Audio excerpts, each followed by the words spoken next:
شروع اللہ کا نام لے کر جو بڑا مہربان نہایت رحم والا ہے۔ یاسین، حکمت بھرے قرآن کی قسم تم یقیناً پیغمبروں میں سے ہو، بالکل سیدھے راستے پر۔ یہ قرآن اس ذات کی طرف سے اتارا جا رہا ہے جس کا اقتدار بھی کامل ہے، جس کی رحمت بھی کامل، تاکہ تم ان لوگوں کو خبردار کرو جن کے باپ داداؤں کو پہلے خبردار نہیں کیا گیا تھا، اس لیے وہ غفلت میں پڑے ہوئے ہیں۔ حقیقت یہ ہے کہ ان میں سے اکثر لوگوں کے بارے میں بات پوری ہو چکی ہے، اس لیے وہ ایمان نہیں لاتے۔ ہم نے ان کے گلوں میں توق ڈال رکھے ہیں جو ٹھوڑیوں تک پہنچے ہوئے ہیں، اور اس وجہ سے ان کے سر اوپر کو اٹھے گئے ہیں، اور ہم نے ایک آڑ ان کے آگے کھڑی کر دی ہے اور ایک آڑ ان کے پیچھے کھڑی کر دی ہے، اور اس طرح انہیں ہر طرف سے ڈھانک لیا ہے، جس کے نتیجے میں انہیں کچھ سجائی نہیں دیتا۔ اور ان کے لیے دونوں باتیں برابر ہے، چاہے تم انہیں خبردار کرو یا خبردار نہ کرو، وہ ایمان نہیں لائے گے۔ تم تو صرف ایسے شخص کو خبردار کر سکتے ہو جو نصیحت پر چلے اور خدا رحمان کو دیکھے بغیر اس سے ڈرے، چنانچہ ایسے شخص کو تم مغفرت اور باعزت اجر کی خوشخبری سنا دو۔ یقیناً ہم ہی مردوں کو زندہ کریں گے، اور جو کچھ عمل انہوں نے آگے بھیجے ہیں ہم ان کو بھی لکھتے جاتے ہیں، اور ان کے کاموں کے جو اثرات ہیں ان کو بھی، اور ہم نے ایک واضح کتاب میں ہر چیز کا احاطہ کر رکھا ہے۔ اور اے پیغمبر، تم ان کے سامنے ایک بستی والوں کی مثال پیش کرو جب ان کے پاس رسول آئے تھے۔ جب ہم نے ان کے پاس شروع میں 2 رسول بھیجے تو انہوں نے دونوں کو جھٹلا دیا، پھر ہم نے ایک تیسرے کے ذریعے ان کی تائید کی، اور ان سب نے کہا کہ یقین جانو ہمیں تمہارے پاس رسول بنا کر بھیجا گیا ہے۔ انہوں نے کہا تمہاری حقیقت اس کے سوا کچھ بھی نہیں ہے کہ تم ہم جیسے ہی آدمی ہو، اور خدا رحمان نے کوئی چیز نازل نہیں کی ہے، اور تم سراسر جھوٹ بول رہے ہو۔ ان رسولوں نے کہا ہمارا پروردگار خوب جانتا ہے کہ ہمیں واقعی تمہارے پاس رسول بنا کر بھیجا گیا ہے، اور ہماری ذمہ داری اس سے زیادہ نہیں ہے کہ صاف صاف پیغام پہنچا دے۔ بستی والوں نے کہا ہم نے تو تمہارے اندر نحوست محسوس کی ہے، یقین جانو اگر تم باز نہ آئے تو ہم تم پر پتھر برسائیں گے اور ہمارے ہاتھوں تمہیں بڑی دردناک سزا ملے گی۔ رسولوں نے کہا تمہاری نحوست خود تمہارے ساتھ لگی ہوئی ہے، کیا یہ باتیں اس لیے کر رہے ہو کہ تمہیں نصیحت کی بات پہنچائی گئی ہے؟ اصل بات یہ ہے کہ تم خود حد سے گزرے ہوئے لوگ ہو۔ اور شہر کے پلے علاقے سے ایک شخص دوڑتا ہوا آیا، اس نے کہا اے میری قوم کے لوگوں، ان رسولوں کا کہنا مان لو، ان لوگوں کا کہنا مان لو جو تم سے کوئی اجرت نہیں مانگ رہے اور وہ صحیح راستے پر ہے، اور بھلا میں اس ذات کی عبادت کیوں نہ کروں جس نے مجھے پیدا کیا ہے، اور اسی کی طرف تم سب کو واپس بھیجا جائے گا۔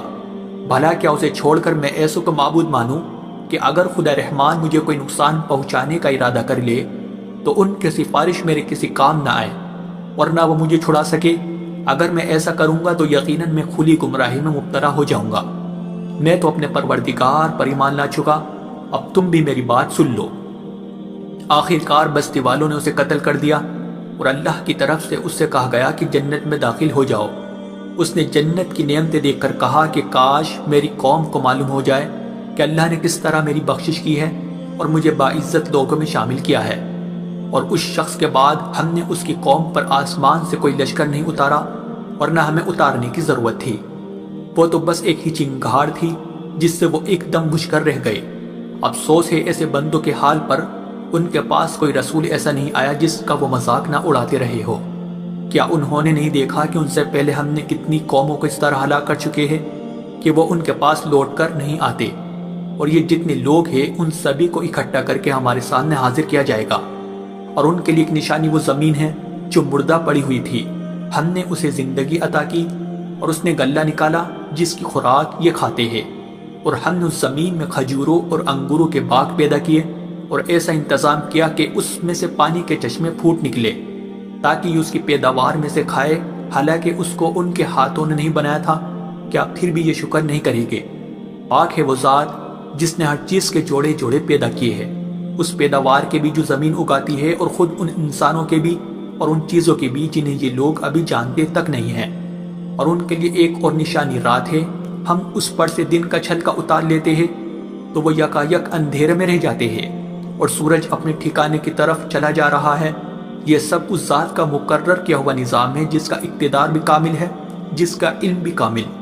اور چاند ہے کہ ہم نے اس کی منزل تاب تول کر مقرر کر دی ہے، یہاں تک کہ وہ جب ان منزلوں کے دورے سے لوٹ کر آتا ہے تو کھجور کی پرانی ٹہنی کی طرح پتلا ہو کر رہ جاتا ہے۔ نہ تو سورج کے مجال ہے کہ وہ چاند کو جا پکڑے، اور نہ رات دن سے آگے نکل سکتی ہے، اور یہ سب اپنے اپنے مدار۔ اور ان کے لیے ایک اور نشان یہ ہے کہ ہم نے ان کی اولاد کو بھری ہوئی کشتی میں سوار کیا، اور ہم نے ان کے لیے اسی جیسی اور چیزیں بھی پیدا کی جن پر یہ سواری کرتے ہیں، اور اگر ہم چاہیں تو انہیں غرق کر ڈالے، جس کے بعد نہ تو کوئی ان کی فریاد کو پہنچے اور نہ ان کی جان بچائی جا سکے۔ لیکن یہ سب ہماری طرف سے ایک رحمت ہے اور ایک معین وقت تک زندگی کا مزہ اٹھانے کا موقع ہے جو انہیں دیا جا رہا ہے۔ اور جب ان سے کہا جاتا ہے کہ بچو اس عذاب سے جو تمہارے سامنے ہے اور جو تمہارے مرنے کے بعد آئے گا تاکہ تم پر رحم کیا جائے، تو وہ ذرا کان نہیں دھرتے، اور ان کے پروردگار کی نشانیوں میں سے کوئی نشانی ایسی نہیں آتی جس سے وہ منہ نہ موڑ لیتے ہو۔ اور جب ان سے کہا جاتا ہے کہ اللہ نے تمہیں جو رزق دیا ہے اس میں سے غریبوں پر بھی خرچ کرو، تو یہ کافر لوگ مسلمانوں سے کہتے ہیں کہ کیا ہم ان لوگوں کو کھانا کھلائے جنہیں اگر اللہ چاہتا تو خود کھلا دیتا؟ مسلمانوں، تمہاری حقیقت اس کے سوا کچھ بھی نہیں کہ تم کھلی گمراہی میں پڑے ہوئے ہو، اور کہتے ہیں کہ یہ قیامت کا وعدہ کب پورا ہوگا؟ مسلمانوں بتاؤ اگر تم سچے ہو۔ دراصل یہ لوگ بس ایک چنگاڑ کا انتظار کر رہے ہیں جو ان کی اجت بازی کے عین درمیان انہیں آ پکڑے گی،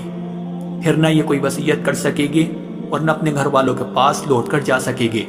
اور سور پھونکا جائے گا تو یکایک اپنی قبروں سے نکل کر اپنے پروردگار کی طرف تیزی سے روانہ ہو جائے گے۔ کہے گے کہ ہائے ہماری کم بختی، ہمیں کس نے ہمارے مرکز سے اٹھا کھڑا کیا ہے؟ جواب ملے گا کہ یہ وہی چیز ہے جس کا خدا رحمان نے وعدہ کیا تھا اور پیغمبروں نے سچی بات کہی تھی،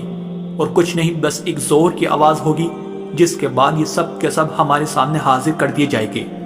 چنانچہ اس دن کسی شخص پر کوئی ظلم نہیں ہوگا اور تمہیں کسی اور چیز کا نہیں، بلکہ انہی کاموں کا بدلہ ملے گا جو تم کیا کرتے تھے۔ جنت والے لوگ اس دن یقیناً اپنے مشغلے میں مگن ہوگے، اور وہ ان کی بیویاں گھنے سایوں میں آرام دانشتوں پر ایک لگائے ہوئے ہوگے۔ وہاں ان کے لیے میوے ہوگے اور انہیں ہر وہ چیز ملے گی جو وہ منگوائے گے۔ رحمت والے پروردگار کی طرف سے انہیں سلام کہا جائے گا، اور کافروں سے کہا جائے گا کہ اے مجرموں، آج تم مومنوں سے الگ ہو جاؤ۔ اے آدم کے بیٹو، کیا میں نے تمہیں یہ تاکید نہیں کر دی تھی کہ تم شیطان کی عبادت نہ کرنا، وہ تمہارا کھلا دشمن ہے، اور یہ کہ تم میری عبادت کرنا، یہی سیدھا راستہ ہے۔ اور حقیقت یہ ہے کہ شیطان نے تم میں سے ایک بڑی خلقت کو گمراہ کر ڈالا، تو کیا تم سمجھتے نہیں تھے؟ یہ ہے وہ جہنم جس سے تمہیں ڈرایا جاتا تھا، آج اس میں داخل ہو جاؤ کیونکہ تم کفر کیا کرتے تھے۔ آج کے دن ہم ان کے منہ پر مہر لگا دیں گے، اور ان کے ہاتھ ہم سے بات کریں گے، اور ان کے پاؤں گواہی دیں گے کہ وہ کیا کمائی کیا کرتے تھے۔ اور اگر ہم چاہیں تو یہی دنیا میں ان کی آنکھیں مل یا میٹ کر دیں، پھر یہ راستے کی تلاش میں بھاگے پھرے، لیکن انہیں کہاں کچھ سجا۔ اور اگر ہم چاہیں تو ان کی اپنی جگہ پر بیٹھے بیٹھے ان کی صورتیں اس طرح مسخ کر دے کہ یہ نہ آگے بڑھ سکے اور نہ پیچھے لوٹ سکے۔ اور ہم جس شخص کو لمبی عمر دیتے ہیں اسے تخلیقی اعتبار سے الٹ ہی دیتے ہیں، کیا پھر بھی انہیں عقل نہیں آتی؟